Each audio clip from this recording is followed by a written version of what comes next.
Assalamualaikum warahmatullahi wabarakatuh. Di antara karamah dan keistimewaan Imam Syafi'i.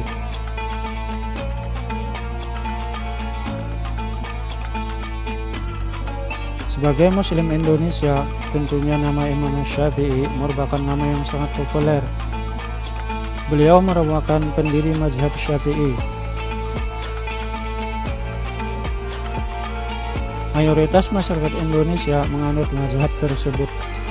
Adapun nama lengkap beliau ialah Muhammad bin Idris bin Abbas bin Utsman bin Syafi'i bin Sa'id bin Ubaid bin Abdul Yazid bin Hashim bin Abdul Muthalib.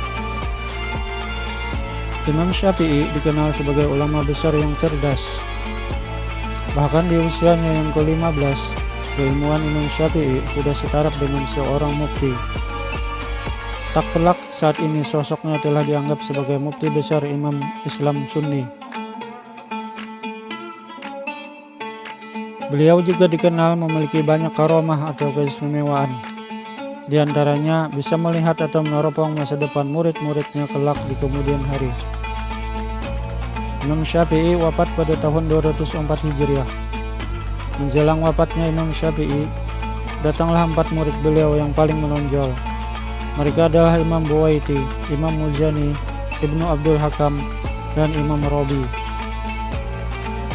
Saat itu Imam Syafi'i memandang mereka dalam-dalam dan berkata, "Engkau wahai Abu Yakub, dirimu akan meninggal dalam belenggu besi. Adapun engkau wahai Muzani, dirimu akan mengalami sebuah peristiwa besar di Mesir, di mana engkau akan menjadi orang yang terpandai di zaman itu. Lalu engkau wahai Muhammad, dirimu akan kembali ke mazhab ayahmu. Sedangkan engkau wahai Robi, dirimu akan menjadi muridku yang paling bermanfaat bagiku dalam menyebarkan kitab." Di masa kekhalifahan Wasik Billah dari dinasti Abbasiyah yang berpaham Mu'tazilah, Imam Buwaiti dipanggil penguasa dan dipaksa mengakui bahwa Al-Quran adalah makhluk.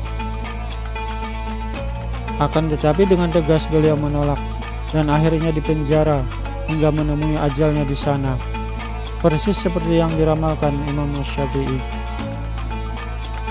Setelah Imam Buwaiti wafat, majulah Imam Muzani sebagai khalifah atau pengganti Imam Syafi'i. Di bawah kepemimpinan beliau, mazhab Syafi'i berkembang pesat. Ini yang dimaksud Imam Syafi'i sebagai peristiwa besar. Beliau lalu diangkat sebagai pimpinan para ulama di Mesir, seperti yang disyaratkan Imam Syafi'i bahwa beliau akan menjadi orang terpandai di Mesir. Adapun Ibnu Abdul Hakam, pada awalnya beliau bermazhab Maliki sebagaimana ayahnya, namun pindah ke mazhab Syafi'i setelah Imam Syafi'i datang ke Mesir. Akan tetapi setelah Imam Syafi'i wafat, beliau kembali lagi ke mazhab Maliki sebab terlibat perseteruan dengan murid-murid Imam Syafi'i yang lain, di mana beliau menjadi khalifah Imam Syafi'i padahal Imam Syafi'i telah menunjuk Imam Buwaiti. Terakhir Imam Ar-Rabi bin Sulaiman Al-Muradi. Beliaulah yang menyalin sekaligus menyebarkan kitab induk milik Imam Syafi'i hingga tersebar ke berbagai penjuru dunia sampai hari ini. Hal ini persis sebagaimana yang disyaratkan Imam Syafi'i.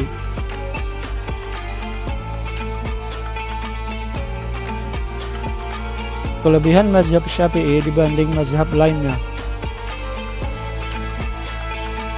Mazhab Imam Syafi'i memiliki kelebihan dan keistimewaan jika dibandingkan dengan mazhab-mazhab fikih lainnya. Di antara 6 keistimewaannya berikut ini. Pertama, mazhab Syafi'i adalah mazhab pertama yang tersusun rapi dengan kaidah-kaidah dan metode-metode istinbat. Keistimewaan ini kembali kepada Imam Syafi'i sebagai penggagas pertama usul fikih, sebagai ilmu yang mandiri dalam karya beliau yang fenomenal Ar-Risalah. Yang kedua, mazhab Asy-Syafi'i menghimpunkan 2 madrasah atau 2 ideologi antara madrasah Al-Hadis yang bermarkas di Hijaz dan madrasah Ar-Raqi yang bermarkas di Irak. Imam Asy-Syafi'i berhasil belajar dari para ulama kedua madrasah tersebut. Belajar dari Imam Malik bin Anas, Muslim bin Khalid, Sufyan bin Uyainah. Ketiga ulama ini adalah ulama Hijaz. Juga sempat belajar dari ulama Irak seperti Muhammad bin Hasan As-Syaibani. Setelah Imam Asy-Syafi'i mempelajari kedua madrasah tersebut, beliau menyaring dan mengumpulkan ilmu dari kedua madrasah tersebut sehingga menjadi mazhab beliau yang baru. Di samping itu, beliau juga mempelajari mazhab-mazhab lainnya seperti mazhab Al-Auza'i. Pembaca kitab-kitab mazhab Syafi'iyah akan mendapatkan kitab-kitab tersebut disajikan dengan baik, mudah bahasanya, tak rapi penyusunan bab-bab dan pembahasannya. Juga mudah didapatkan pendapat yang muktamad dalam setiap masalah yang dipaparkan. Yang keempat, banyaknya mujtahid mustaqil yang merupakan alumni dari mazhab ini seperti Ibnu Al-Munzir, Ibnu Jarir, Daud Az-Zahiri. Demikian pula para mujtahid muntasib alumni dari mazhab ini seperti Imam Al-Muzani di akhir hayatnya. Waliullah Ad-Dahlawi mengatakan, adapun mazhab Asy-Syafi'i adalah mazhab yang paling banyak mujtahid mutlaknya. Demikian pula yang paling banyak mujtahid mazhab ahli usul fikih dan ahli kalam. Mazhab yang paling ramai ahli tafsir dan syarah hadis dan paling syadid dalam sanad dan riwayat, paling kuat dalam menyaring perkataan imam mazhab, ashabul wujuh, dan paling perhatian dalam tarjih pendapat-pendapat imam dan ashabul wujuh.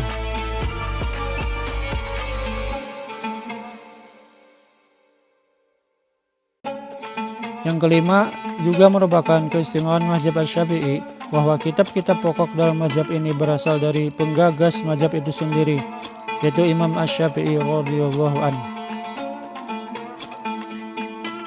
Ar-Rabi, salah seorang murid Imam Asy-Syafi'i, mengatakan, Asy-Syafi'i menetap di sini, yaitu di Mesir, selama 4 tahun. Ia mengimlakan 1.500 lembar, lalu mengarang kitab Al-Um sebanyak 2.000 lembar. Lalu menyusun kitab As-Sunan dan kitab lainnya yang sangat banyak, semuanya dalam mengikut sunnah Nabi SAW. Dan kiranya inilah karakteristik paling istimewa yang dimiliki mazhab Imam Asy-Syafi'i radhiyallahu anhu. Dalam Syiar A'lam An-Nubala diriwayatkan bahwa Imam Asy-Syafi'i mengatakan, setiap hadis yang berasal dari Rasulullah SAW maka ia adalah mazhabku, kalau kalian tidak mendengarnya dariku. Dan di antara perkataan beliau yang paling fenomenal adalah, jika hadis itu sahih maka itulah mazhabku, dan buanglah pendapatku ke dinding. Wallahu a'lam bishawab. Semoga kita dapat mengambil hikmah dan pelajaran dari kisah Imam Syafi'i tersebut. Assalamualaikum warahmatullahi wabarakatuh.